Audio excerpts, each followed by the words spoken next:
और आज मैं इंडिया के नहीं बल्कि पूरी दुनिया के सबसे ट्रेंडिंग म्यूजिक डायरेक्टर के साथ बैठी हूँ। तूने दिल के लकीरों ने नाने ओ दिल पे चलाई छुरिया तुझको तरस ना आया ओ दिल पे चलाई छुरिया। तो इससे एक चीज श्योर है कि कोई भी काम आप जो करेंगे वो वेस्ट होता ही नहीं है। और क्या हो सकता है। तो ये मेरा ना 1987 से ये मेरा एक हैबिट है। मैं बहुत जल्दी खुश नहीं होता हूँ।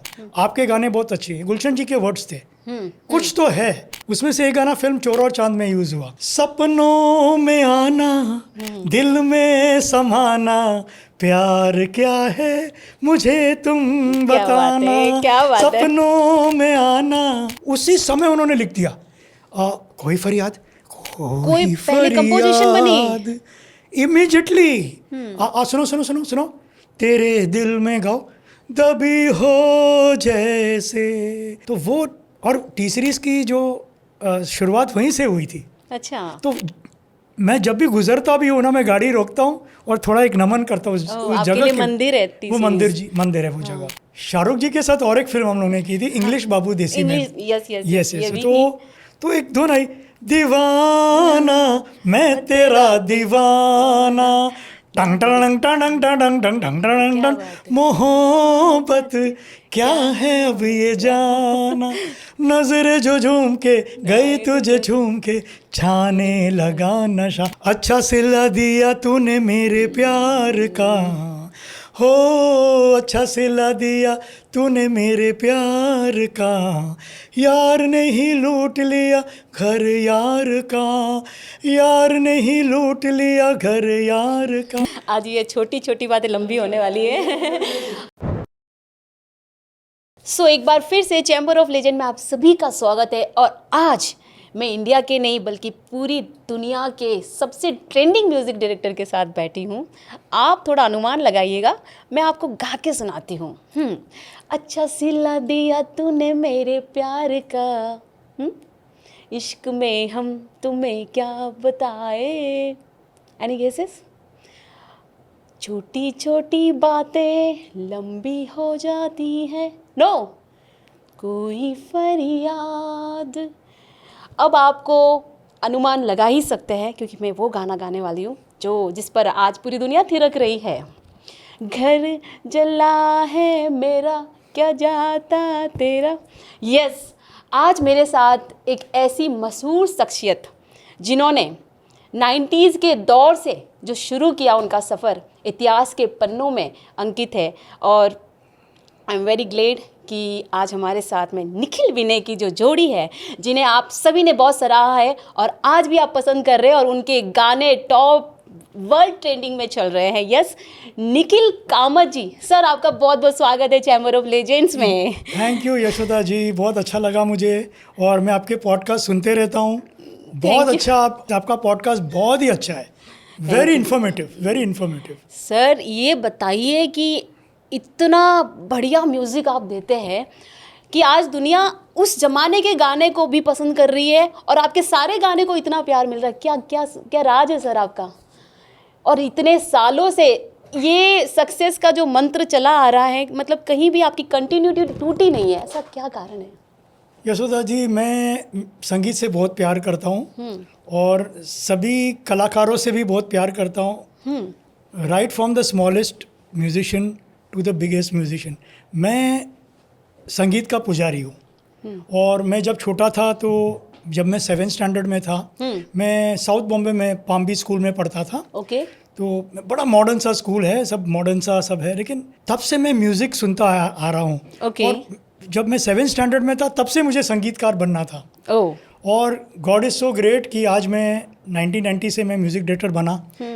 हम लोग की जोड़ी थी निखिल विनय। तो तब से मैंने श्री स्वामी समर्थ मंदिर दादर में जाके बोला कि अभी मुझे ये मौका मिला है, मैं जितना मेरे से हो सकता है मैं बहुत अच्छा काम करूँगा और मैं म्यूज़िक की पूजा करूँगा और मैं कोशिश करूँगा कि मैं कुछ ऐसा काम करूँ कि वो यादगार रहे। मैं सीखा नहीं हूँ म्यूज़िक, लेकिन फिर भी मैं इतना लकी था कि 1990 में श्री गुलशन कुमार जी ने मुझे ब्रेक दिया कि आप टी सीरीज़ में म्यूज़िक दो। तो मैं बिलीव नहीं कर पाया। I have not studied music, but मैं बहुत म्यूज़िक सुनता था और मैं बहुत अप्रिशिएट करता था। तो वहाँ से वो सिलसिला शुरू हो गया। और गाने आते हैं मेरे, आई डोंट नो कहाँ से ऊपर से धुन आती है। एक कहते हैं एक बड़ा समाज से लगाकर एक छोटा समाज, जिस इंसान राजू कलाकार ने जो आपका गीत गाया जी वो बहुत छोटे तबके से आता है और वो गीत आज फिर से देश गा रहा है, दुनिया गा रही है। क्या कहानी है राजू कलाकार की? एक्चुअली क्या था कि वो जो एल्बम था, देवर 8 एल्बम्स। ओके। और Bewafa Sanam volume 1, volume 2, volume 3, volume 4, volume 5, volume 6, volume 7, volume 8। तो पहले जो 5 एल्बम बहुत हिट हुए, उसमें वो गाना था अच्छा सिला दिया तूने मेरे प्यार का, इश्क में हम तुम्हें किस कदर छोड़ के, वो और भी बहुत सारे गाने थे। और इसका श्रेय मैं गुलशन जी को देना चाहता हूँ और टी सीरीज़ के A&R मैनेजर अजीत कोहली जी और अनुराधा जी। इन्होंने बोला कि ये जो अताउल्ला खान के गाने निखिल भाई आप अपने स्टाइल में बनाइए। तो अताउल्ला जी बहुत रॉ गाते थे वो गाने, मैंने उनको बहुत चेंज किया। और पयम साहब, जो पयम साइदी जिनको दिल पे लगाई छुरिया में उनका भी लिरिक का नाम दिया गया है, तो वो रीराइट किया हुआ गाना है, दिल पे लगाई छुरिया। दिल पे लगाई छुरिया, जो अभी टी सीरीज पर ट्रेंडिंग हो रहा है। जी। तो ये गाना वॉल्यूम 6 का था। तो क्या हो गया, उस समय बहुत मेहनत करके हम लोग ने काम किया, सब मेहनत कभी वेस्ट जाता नहीं है। तो ये जो राजू कलाकार जी है, आपने उसका कहानी सुना होगा ना, उसके पत्नी के साथ उसको प्रॉब्लम हो गया कुछ, तो उसके दोस्तों ने बोला यार आप रो मत, अभी आप गा लो कुछ। तो जैसे वो शुरू किया, तूने दिल के लकीरों नाने वो दिल पे चलाई छुरिया, करेक्ट, उसने वो वॉल्यूम 6 का गाना पिकअप किया। तुझको तरस ना आया वो दिल पे चलाई छुरिया। तो ये सोनू निगम जी ने ये गाना वॉल्यूम 6 का गाना है। तो हम लोग ने एक एल्बम में 10-10 गाने लिए। अभी ये ऊपर वाले की कृपा है कि आई डोंट नो उसने वो गाना कैसे पिकअप किया। तो इससे एक चीज़ श्योर है कि कोई भी काम आप जो करेंगे वो वेस्ट होता ही नहीं है। यहाँ बॉम्बे में लोग बोल सकते हैं कि अरे वो गाना वो मैंने सुना नहीं, अरे वो कौन सा एल्बम है आपका, लेकिन नहीं, जो आप रिकॉर्ड करेंगे, जो आप यूट्यूब या जो सीडीज कैसेट रिलीज हुए, याद रखो कि वो पब्लिक डोमेन में है। और ये इससे साबित हुआ। ये गाना उसने पिकअप करके उसके ऊपर उसने वो टिक टिक टिक टिक जो आज भी मैंने उसी को डब किया गाने में। अच्छा, ये जो ट्रेंडिंग गाना है जिसमें जो 4 इन्फ्लुएंसर्स पे शूट हुआ है, अंजलि अरोरा और वो सब, तो हम लोग ने सेम ट्रैक यूज किया। अच्छा, हम लोग ने कुछ रीमिक्स नहीं किया, सिर्फ उसको थोड़ा इक्वलाइज किया। और राजू भाई को बुला के 1 घंटा हम लोग ने वो डब किया और मैंने उसको फिर मेरे रिकॉर्डिस्ट सुरजीत घोष मजूमदार, उसने वो कट पेस्ट किया। It's the same track. तो लोग बोलते हैं ना रीमिक्स, इसमें वक्त ही नहीं था करने के लिए, लेकिन थोड़ा सा हम लोग ने थोड़ा सा टेक्निकली किया। लेकिन देखो वो गाना आज भी न्यू लग रहा है। निखिल जी देखिए, आप तो पहले से ही बहुत मशहूर म्यूजिशियन रहे हैं जी।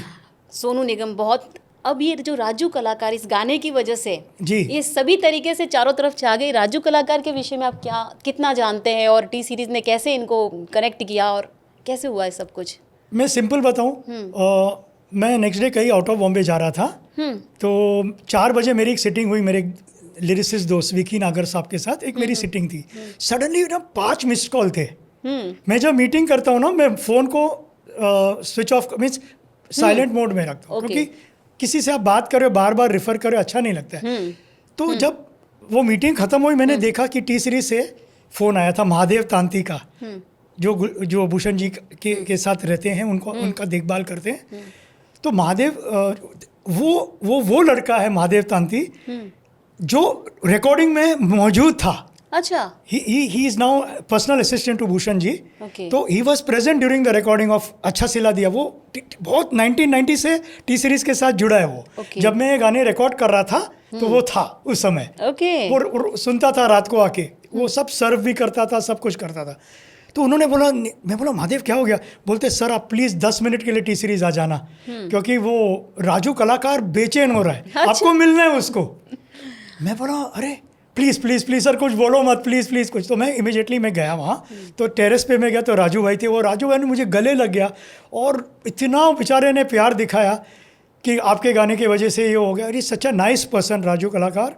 और उनके साथ जो उनके दोस्त भी है ना, भिखा भाई, सुदर्शन वैद्य, उसका सर्कल भी बहुत प्यारा है, बहुत अच्छे लोग हैं। तो राजू भाई मिले, बोलते आपके गाने की वजह से मैं आपका कॉम्पोजिशन नहीं होता तो सोनू निगम जी नहीं गाते, सोनू निगम जी नहीं गाते तो गाना ही नहीं आता। तो वो बहुत शुक्रगुजार और ग्रेटफुल आदमी है और बिल्कुल ज़मीन पे है। एक होता है ना कि हो गया तो हाँ जी, ऐसा कुछ नहीं, एकदम। और जब मैं उनको मिला तो उन्होंने और भी मेरे 10, 5, 6, 8 गाने गाए। ओह, तो निखिल जी, ये एक बात है, आपकी उंगलियों से जो जादू निकला है, दिल पे चलाई चूड़ियाँ, आज देश दुनिया तक पहुंच गया। कभी बनाते वक्त आपने सोचा था कि आपके दूसरे कंपोजिशन की तरह ये कंपोजिशन पीढ़ियों तक याद किया जाएगा और आज जेन जी भी मतलब नाच रही है डिस्क में, सब जगह, सब आप ही आप चल रहे हैं? नहीं कभी सोचा था? जी कुछ याद, देखो हमारा धर्म एक ही है कि when you get a project ना, आप उसको बहुत अच्छी तरह से करो। बिल्कुल नहीं। कोई भी गाना आज भी हम रिकॉर्ड करते हैं ना, जब मैं रिकॉर्ड करता हूँ, मेरा सिर्फ ये उद्देश्य कि भाई भगवान आज प्लीज़ मुझे सपोर्ट करना कि आज का गाना जिस आदमी ने मेरे पे भरोसा किया है, जिस आदमी ने पैसे इन्वेस्ट किया, उसका काम बहुत अच्छा हो जाए बस। That is my prayer. और मैं सुबह से ना 6 बजे उठता हूँ, मैं पूजा करता हूँ, मैं स्वामी समर्थ मठ में जाता हूँ, उसके बाद मैं वो गाने पे बैठ जाता हूँ। ऐसा नहीं कि देख लेंगे, मैं सोचता हूँ और क्या हो सकता है, और क्या हो सकता है, और क्या हो सकता है। तो ये मेरा ना 1987 से ये मेरा एक हैबिट है कि मैं बहुत जल्दी खुश नहीं होता हूँ। कहने का मतलब कि मैं बेस्ट देना चाहता हूँ उस दिन के लिए। निखिल जी, गुलशन कुमार जी को आप अपना गुरु मानते हैं, जहाँ तक मैंने रिसर्च किया है जी। क्या इसके पीछे की कहानी कैसी है? आपके जीवन में क्या परिवर्तन हुआ उनसे मिलने के बाद? मैं एकदम सिंपल शब्द में बताता हूँ। मैंने एक प्रोजेक्ट किया था, दूसरा घर। एक स्मॉल फिल्म थी, एक स्वीट फिल्म थी, जिनके प्रोड्यूसर्स थे सुशील गजवानी और शशि गजवानी, करेक्ट। तो उन्होंने फर्स्ट ब्रेक हमको उन्होंने दिया। तो उसमें अनुराधा जी ने एक गाना गाया उस फिल्म में, 2 गाने गाए। और वो इतनी इम्प्रेस हुई की उन्होंने बोला, मराठी में पूछा मुझे कि उद्या तुम्हें येऊ शकतात का जुहूला? तो मैं बोला जी दीदी मैं आ जाऊँगा। तो जब मैं और विनय गए ना, तो हमको मालूम नहीं था कि ये टी सीरीज़ का ऑफिस है, क्योंकि मैं तो टाउन बॉय था, ब्रिज कैंडी, नेपेंसी रोड, बैंड्रा, वहाँ तक ही मैं जाता था। तो जब हम जूहू में गए, अंबर अपार्टमेंट्स जो जूहू में बच्चन साहब के बंगलों के नज़दीक, तो जब अनुराधा जी वहाँ आई तो उन्होंने बोला मैं आपसे किसी से मिलवाना चाहती हूँ। और जब दरवाज़ा खोला तो श्री गुलशन कुमार जी थे। तो हम लोग दोनों चौंक गए। तो तब उसने मुझे बोला कि गुलशन जी ने बोला कुछ सुनाओ। तो मैं कुछ सुना जो मेरे स्टॉक के गाने थे। एक म्यूज़िक डायरेक्टर बनना था वो तो है, लेकिन 8-10 गाने थे। तो ही वॉज सो हैप्पी कि गुलशन जी ने तभी हम लोग को एक साइनिंग अमाउंट दिया। और जो गाने फिर हम लोग ने जो सुनाए गुलशन जी को, या मैंने जो सुनाया, वो गाने फिर चोरो चांद फिल्म में यूज़ हो गए और टी सीरीज़ म्यूज़िक बैंक में भी रिकॉर्ड हो गए। और उसी दिन उन्होंने बोला आप सब कुछ छोड़ो, यही लग जाओ, आपके गाने बहुत अच्छे हैं। गुलशन जी के वर्ड्स थे, कुछ तो है। He was very impressed. और वो भी टेबल पे सुनाया था गाना। अच्छा। ऐसा नहीं कि कोई सिटिंग हुआ था। तभी उन्होंने अपने असिस्टेंट को बुला के वो लिखवाए गाने। अच्छा। उसमें से एक गाना फिल्म चोर और चांद में यूज़ हुआ। सपनों में आना, दिल में समाना, प्यार क्या है मुझे तुम बताना। क्या बात है? सपनों में आना, दिल में समाना, प्यार क्या है मुझे तुम बताना। आज ये छोटी छोटी बातें लंबी होने वाली है। yes. अच्छा, मुझे आपसे पूछना था, जगजीत सिंह जी के साथ में आपने कोई फरियाद तेरे दिल में दबी हो जैसे, तूने आंखों से कोई बात कही हो, इतना मुश्किल शायरी की लहर वाला गाना, क्लासिकल ट्रैक, ये कितना चुनौती भरा रहा आपके लिए? क्योंकि आपके जितने सॉन्ग हैं वो दर्द को दबा देते हैं। ये गीत बिल्कुल ही, ये गज़ल बिल्कुल ही। इसकी एक कहानी है। हम लोग शाहरुख जी को मिलने गए थे, मैं और विनय जी। तो उस समय ना वो शूटिंग चल रही थी दिल तो पागल है का। तो हम लोग थोड़े से एक मेकअप रूम में बैठे थे ऊपर।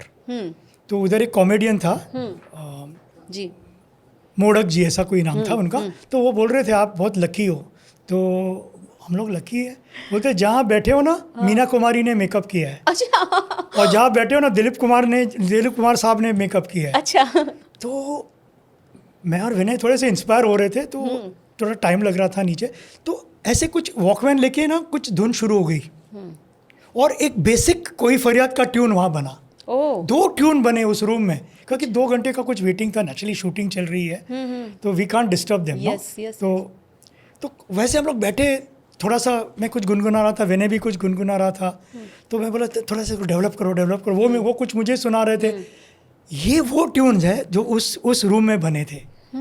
तो जब तुम बिन में वो सिचुएशन आया, तो एक दिन भूषण जी के घर में हम लोग ने थे, तो हल्का सा हम लोग ने ये गुनगुनाया कि जो सिचुएशन था कि प्रियांशु जाता है कैलगरी और शाह इंडस्ट्रीज बिक रही है, तो वहाँ ये ऐसा कोई ट्यून जो चाहिए जो हटके हो, थोड़ा गजल नुमा हो। ये भूषण जी का सजेशन था। अच्छा। तो ये ट्यून हम लोग ने थोड़ा सा सुनाया।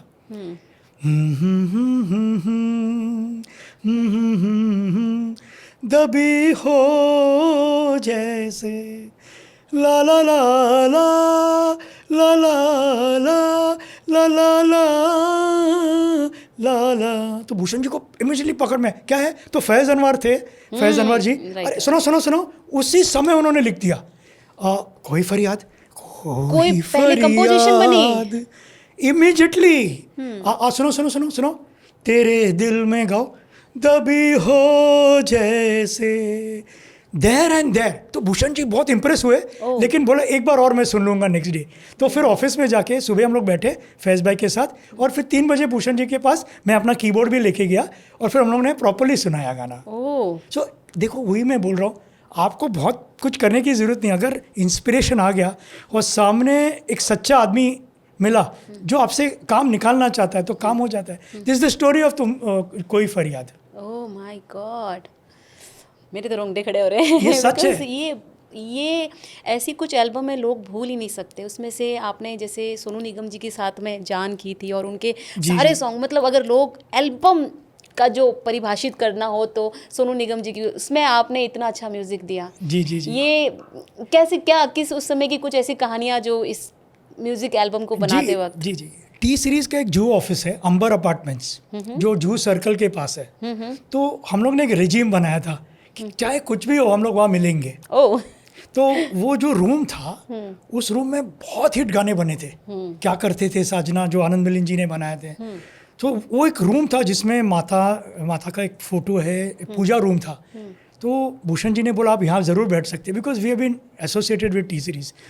तो उस रूम में जब भी हम जाते थे ना, जैसे कुछ कीबोर्ड ऑन किया ना, कुछ ऐसे नोट्स आ जाते थे जिससे एक धुन बनती थी, और वो मेजॉरिटी ऑफ द सॉन्ग्स वही बने हैं।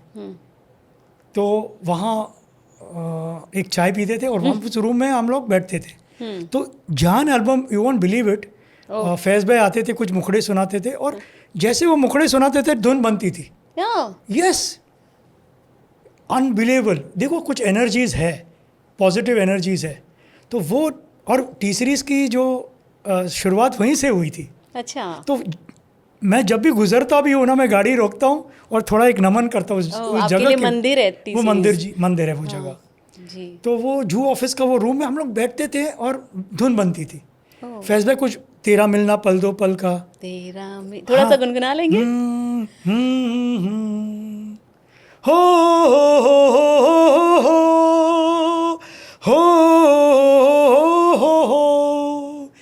तेरा मिलना पल दो पल का, मेरी धड़कने सुनाए, तू बता किस तरह जिया जाए, हाय हो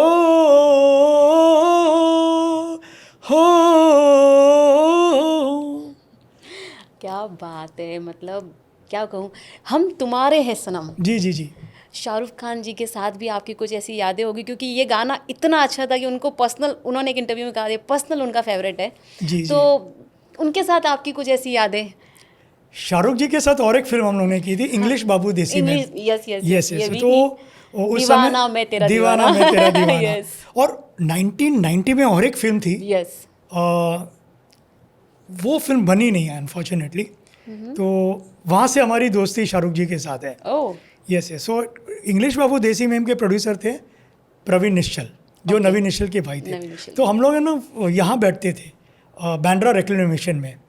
तो वैसा वो जगह वैसी ही थी, जब भी बैठे कुछ ना कुछ धुन आती थी, वो हमारे बैंक में हम लोग डालते थे, पसंद हो ना हो। तो एक गाना बना जो योगेश जी ने लिखा था। योगेश जी ने वो गाने लिखे, कहीं दूर जब दिन ढल जाए, जाने मन द लेजेंडरी योगेश जी। तो एक धुन आई, दीवाना मैं तेरा दीवाना, टंग टंग टंग टंग टंग टंग टंग टंग टंग, मोहब्बत क्या है अब ये जाना, नजर जो झूम के गई तुझे झूम के, छाने लगा नशा, पप पप पप। तो ये धुन आई। तो प्रवीण जी आए शाम को, या कुछ हुआ क्या, तब वो सिस्टम था कि संगीत का डायरेक्टर एक साथ बैठते थे, तभी म्यूज़िक बनता है। और आज मैं सुन रहा हूँ कि मैं कोई नेगेटिव बात नहीं बोल रहा हूँ, लेकिन डायरेक्टर और म्यूज़िक डायरेक्टर मिलते नहीं है। एक बीच में कोई एक एजेंट है जो म्यूज़िक कोऑर्डिनेटर है, वो म्यूज़िक बनाता है। अरे डायरेक्टर और अगर संगीतकार नहीं मिलेंगे तो हिस्ट्री नहीं हो सकता है। They have to meet. तो I mean I am not saying हर जगह ऐसा होता है। तो प्रवीण निश्चल आते थे, हम लोग मिलते थे, वो स्क्रीन प्ले सुनाई देते, स्टोरी सुना देता था हम लोग को, तब हम लोग खो जाते थे। जब आप खो जाएंगे तो धुन बनती थी। तो उस दौरान उन्होंने बोला कि शाहरुख जी साइंड है इस फिल्म के लिए। तो हम लोग मिलते थे कभी कभी। अच्छा। बट शाहरुख जी कभी इंटरफेयर नहीं करते थे। That is the greatness, he is a directors actor. But आप उनके पर्सनल फेवरेट म्यूज़िक डायरेक्टर में से एक रहे हैं। लता जी के साथ में आपने इन्यूमरेबल गाने किए, बहुत सारे आपने उनके साथ भी, ऐसी याद जो आपके जहन में दर्ज हो गई है आपके गानों की तरह? लता जी के साथ काम करना ना, इट वाज ऐसा लग रहा था कि डिवाइन एक्सपीरियंस था, डिवाइन एक्सपीरियंस। जब मैंने गाना किया, it was her age was about 80 that time. तो मैंने गाना भेजा, उन्होंने फ़ोन किया कि मैं प्रैक्टिस कर रही हूँ। मैं बोला दीदी अच्छा। फिर उन्होंने बोला एक बार आ जाओ, हम लोग रिहर्स करेंगे। देखो ये जो एवरग्रीन गाने हुए ना, वो इसलिए हुए कि वो रिहर्सल होता था। वो एक एक गाने को उन लोग बहुत मेहनत करते थे। और एट द एज ऑफ 82 जब उन्होंने बोला कि मैं आ रही हूँ टेक करने के लिए, शी स्टूड एंड संग, वो खड़े होके उन्होंने गाना गाया। ये लोग बैठ के नहीं गाते हैं, और एकदम और पूरा एक्सप्रेशन, पूरा उन लोग का गाना लिखा होता है। इस बात को लेके मैं एक बात बोलना चाहता हूँ कि प्लीज़ सिंगर्स, आप फ़ोन पे गाना मत पढ़ो। आप लिखो गाना, उसकी मार्किंग्स करो पूरे स्केल की। यस। और लता जी इतनी ऑनेस्ट है अपने काम में, इतनी ऑनेस्ट है कि वो जो 4 घंटे थे या 3 घंटे थे, she is completely committed to the song. उसको कुछ याद नहीं है, बस आप काम के बारे में बात करो। आपको कुछ पसंद नहीं है, बोलो, वो चेंज करेगी। सो इसीलिए, और म्यूज़िक डायरेक्टर को बहुत मानते हैं लोग। उनके लिए म्यूज़िक डायरेक्टर उस समय उनके लिए मीन्स नंबर 1 पर्सन है। आप बोलो, मैं जो करूँगी मैं करूँगी। आप अभी भी, आप उस समय भी नंबर 1 में, आपको इसलिए भी कहूँगी कि जब फादर पे जब सॉन्ग बनने शुरू हुए थे, तो आपने एक ऐसा ट्रेंडिंग सॉन्ग दिया जिसमें एक्चुअल पिक्चराइज भी उदित नारायण थे, और आपने मेरे पापा दी ग्रेट। ये इसके पीछे कैसे आपको ये ध्यान आया कि ये फादर और आदित्य नारायण होने चाहिए? और ये गाना, अभी बहुत सारे फादर और पे सॉन्ग है, मगर वो सॉन्ग आज भी नंबर 1 पे है। फादर के सॉन्ग के लिए वो एक माना जाता है। जी। अगेन बैक टू जू ऑफिस। भूषण जी की फिल्म थी पापा द ग्रेट। तो कई म्यूजिक डायरेक्टर्स ने काम किया, तो उन्होंने बोला मैं चाहता हूँ कि कुछ आप करें। तो उसमें से 2-3-4 गाने हम लोग ने किए थे। तो उसमें से एक ये सिचुएशन था। तो फिर जू ऑफिस में सुबह में गया मैं, और फैज़ अनवर साहब आए थे।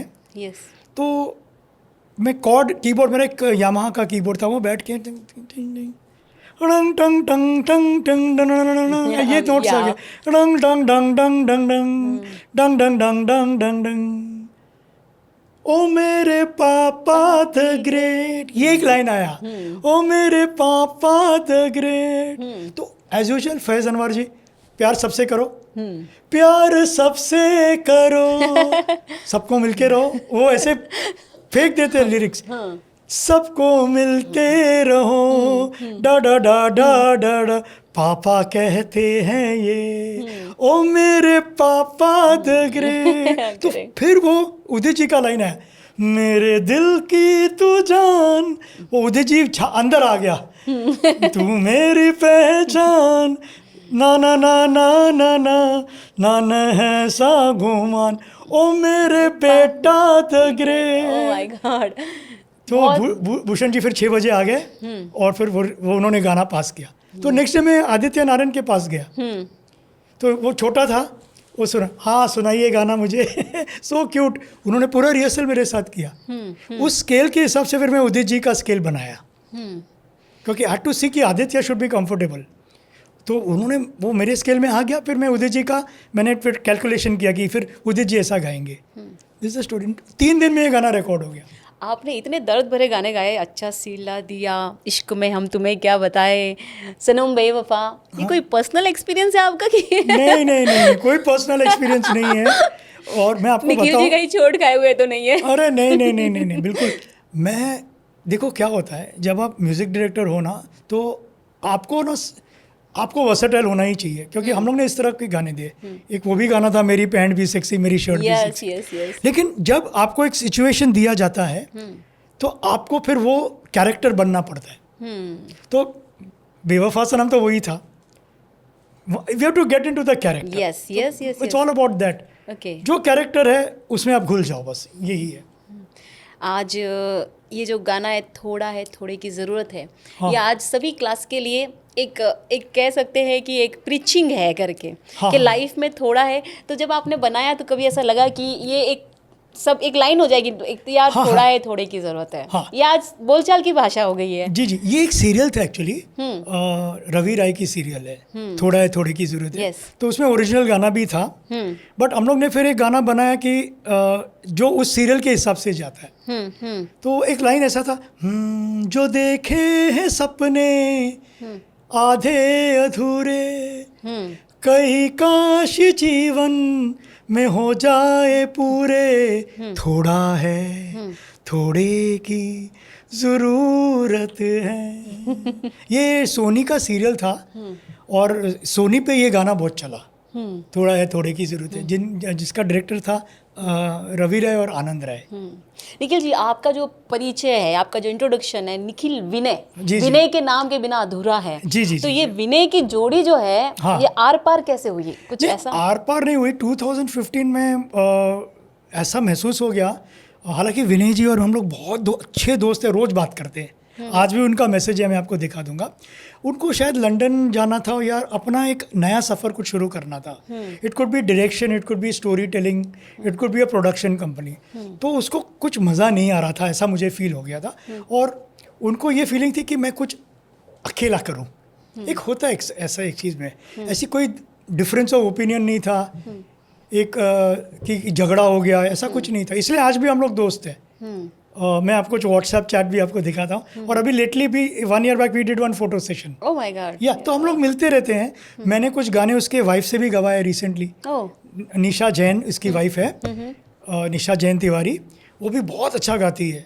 तो क्या होता है कि अगर आप किसी चीज़ से कंफर्टेबल नहीं हो तो कब तक आप उसमें रहेंगे ना।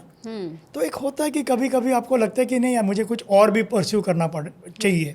तो वही कहानी थी, बाकी कोई ऐसा कोई डिफरेंस ऑफ ओपिनियन नहीं था, नेवर। ओके। तो मैंने फिर अकेला अपना जर्नी शुरू किया। जो बेवफाई के और गाने हुए, हाँ, yes, अगम जी के सब गाने मैंने किए। Yes yes yes. I continued my journey in music. Okay. ऐसा कोई गाना, जैसे अभी बहुत सारे गाने आपके वायरल हो रहे हैं, आप खुद फिर से एक सेंसेशन बन के आए हैं, क्योंकि लोग आपके बारे में जेनजी स्पेशल अब जानने लगी है। जी जी जी। ऐसा कोई गाना है जो आपको लगे कि ये वायरल होना चाहिए था, जो नहीं हुआ, आपके किसी कंपास में कह दे, लाइक? ऐसा कोई गाना अभी फिलहाल तो नहीं है। बाय गॉड्स ग्रेस सब कुछ ठीक ठाक रिलीज हो रहा है। अगर होना तो फिर वो होगा ही होगा। बट डेफिनेटली उस ज़माने में ना म्यूज़िक जब रिलीज़ होता था तो पता चलता था। अभी इतना म्यूज़िक रिलीज़ हो रहा है, इतने गाने रिलीज़ हो रहे हैं कि मुश्किल है, आई मीन गाना टिकना, यू नो। एक फिल्म थी बंदूक, उसमें बहुत सारे अच्छे गाने थे मेरे एज अ सोलो कंपोज़र। तो वो गाने, उसमें जगजीत जी का भी गाना था, मृग तृष्णा मरुस्थल की।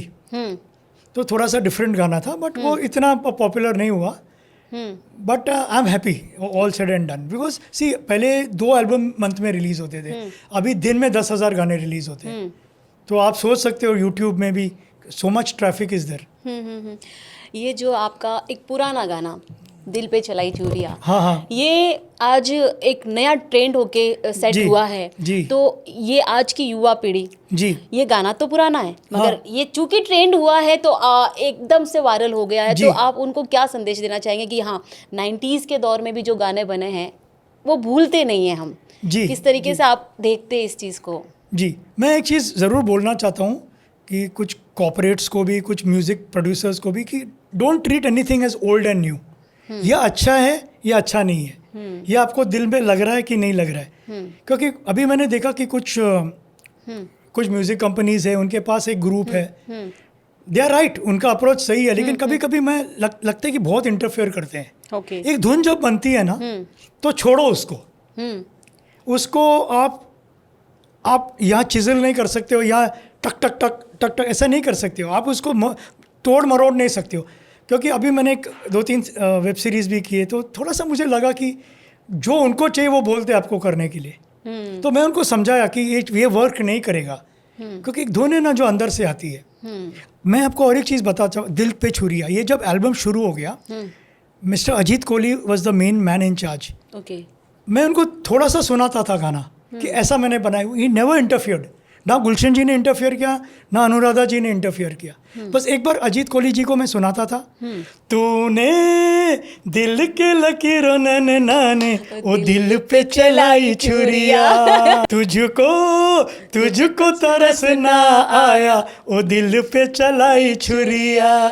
वो एक मुखड़ा सुनते थे, ओके क्या बीट होगा, दिक तड़क चिक दिक तड़क निंग टंग टंग टंग टंग टंग, ऐसा थोड़ा सा गा के वो ओके ऐसा ही होगा ना, ओके बस। देखो लग गई तो लग गई ना।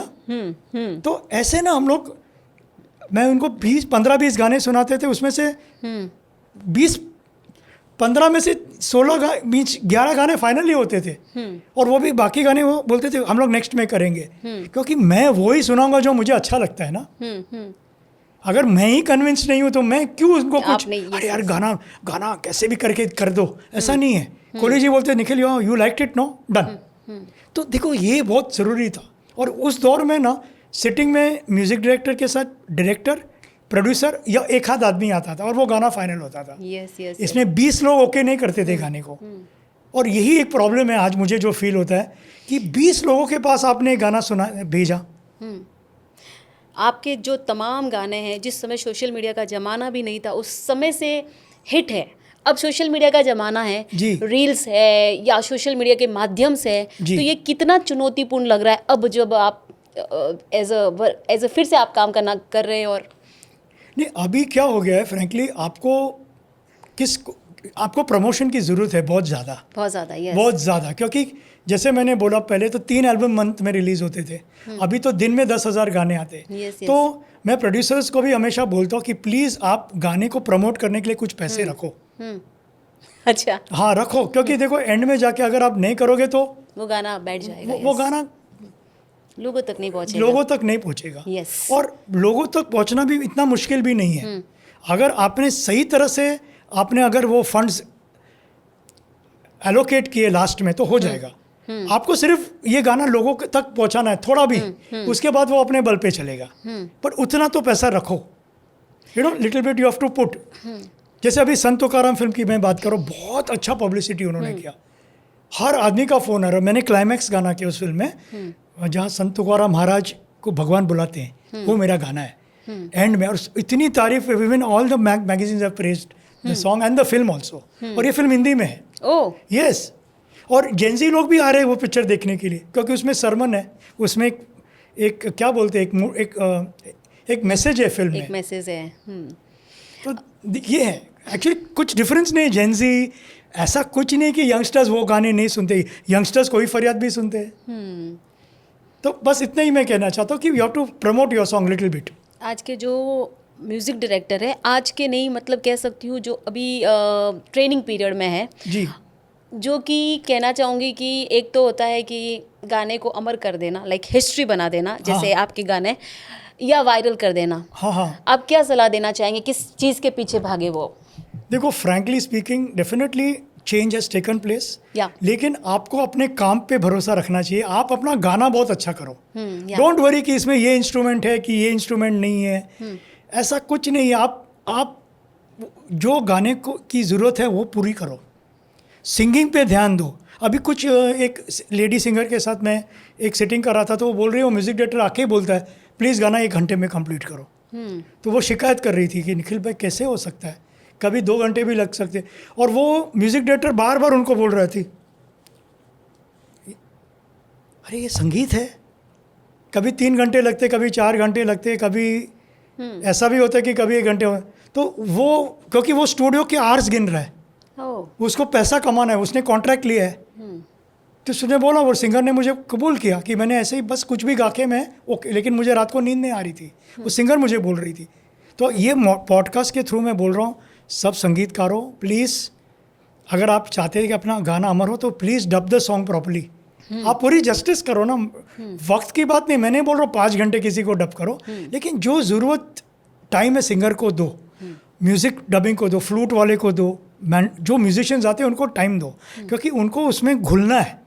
आपको तो सब मालूम है, उनको टाइम लगता है ना उसके अंदर जाने के लिए। yes. उनको समझा दो सीन, बस यही मैं बोल सकता हूँ। बाकी क्योंकि it's not a fast food, it's not a fast food.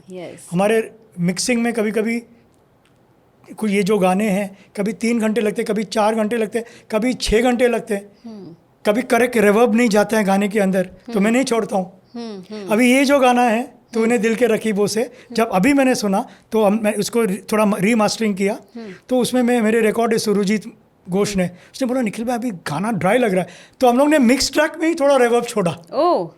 घर चला हूँ मेरा, देखो गाना कैसे खुल गया, तो बिछड़ा तेरा न तुझी से मुझे या, तो वो रिवर्ब जो गाने में आ रहा है वो रिवर्ब ज़रूरी है। उस समय थोड़ा कम था, आज के हिसाब से थोड़ा डिजिटल में हम लोग ने थोड़ा मिक्स ट्रैक में रिवर्ब डाला। See we have to work till the last, deadly dedication of you guys, deadly dedication चाहिए। तो अभी जब गाना ये ट्रैक रिलीज़ हो गया, जो टी सीरीज़ ने बहुत ज़बरदस्त रिलीज़ किया विद अंजलि अरोरा, और आपको लगता है कि ये गाना आज रिकॉर्ड हुआ है गाना, और वो ढोलक का ठेका। मैं ज़रूर एक आदमी का नाम देना चाहता हूँ, ज़रूर इस पॉडकास्ट के थ्रू, कि वो नहीं है हमारे बीच में अभी, लेकिन ये पूरा जो रिदम ट्रैक है ये मैं 2 लोगों को क्रेडिट करूँगा कि रविंद्र राजभट और राजा जी। ये 2 भाई है हमारी इंडस्ट्री में। और मैं और एक आदमी का नाम देना चाहता हूँ, बहुदीप जयपुर वाले, जिन्होंने मैं उनसे मिलवाया, क्योंकि he is the man who introduce me to them जब मेरा करियर शुरू हो गया।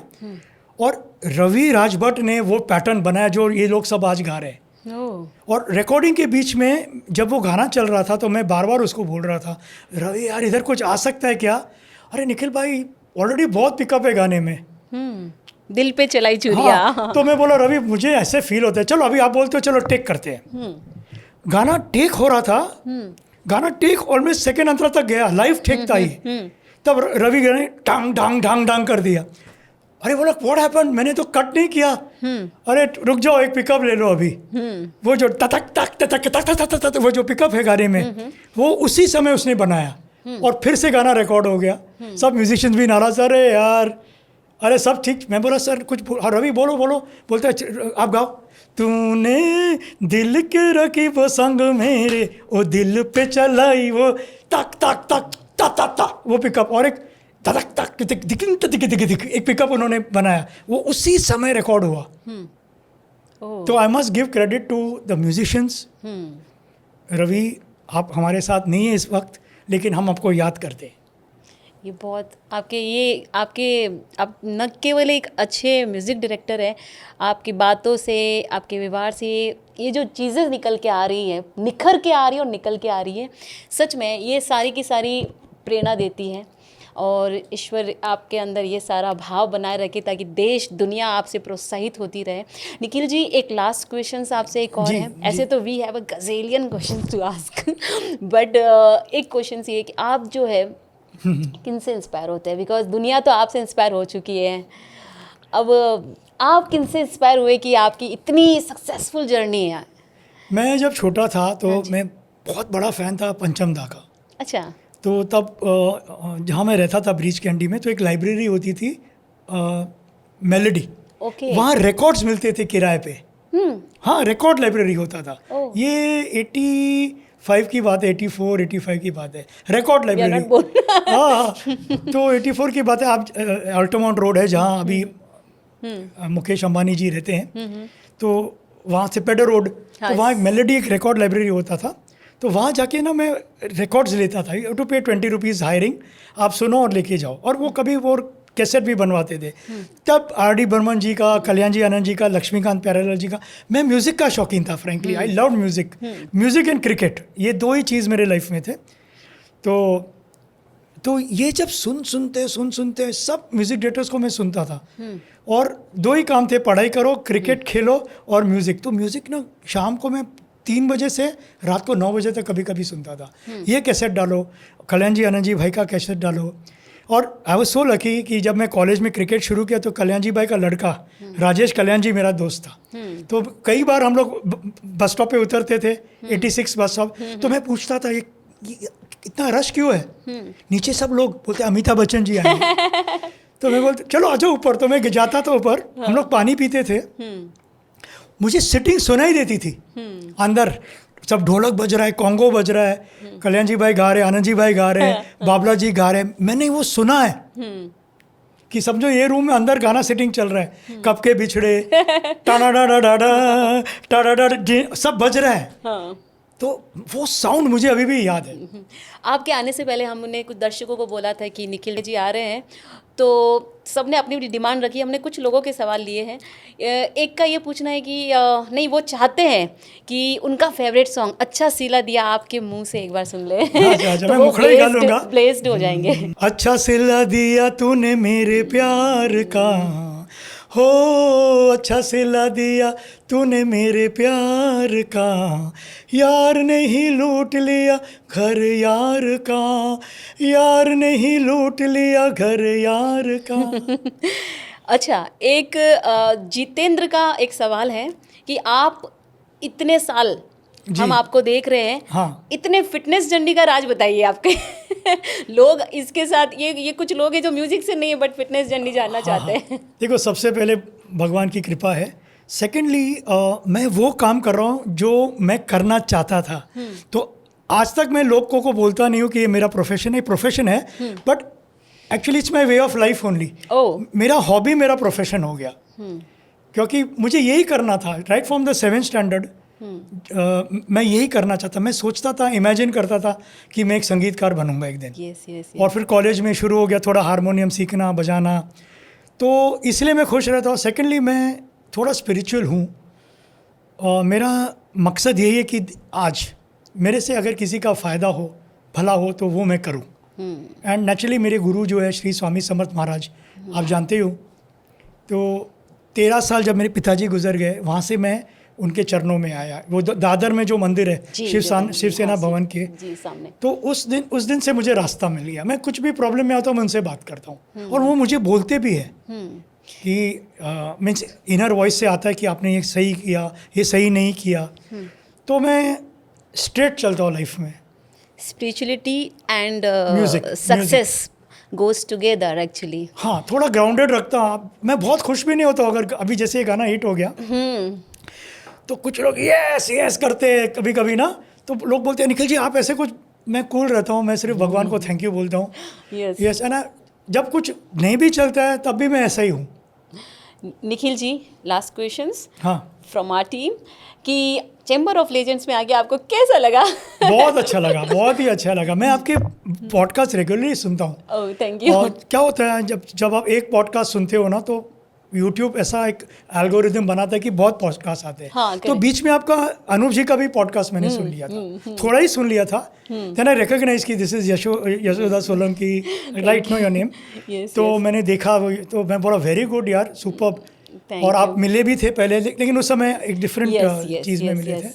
तो मैं बहुत खुश हुआ, क्योंकि देखो पॉडकास्ट के थ्रू क्या होता है कि अगर आपको एक पॉइंट भी मिल गया ना, वो एक लाइफ चेंजिंग पॉइंट होता है।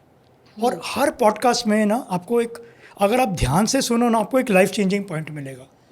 अभी पिछले 10 दिनों में मैंने कम से कम 6-8 पॉडकास्ट देखे, अलग अलग लोगों के। मैं बहुत इंटरेस्टेड हूँ उसमें से। जो अच्छा पॉइंट है ना मैं नोट करता हूँ और उसको मैं मंत्र बनाता हूँ। यू हैव टू जर्नलिंग बोलते हैं ना।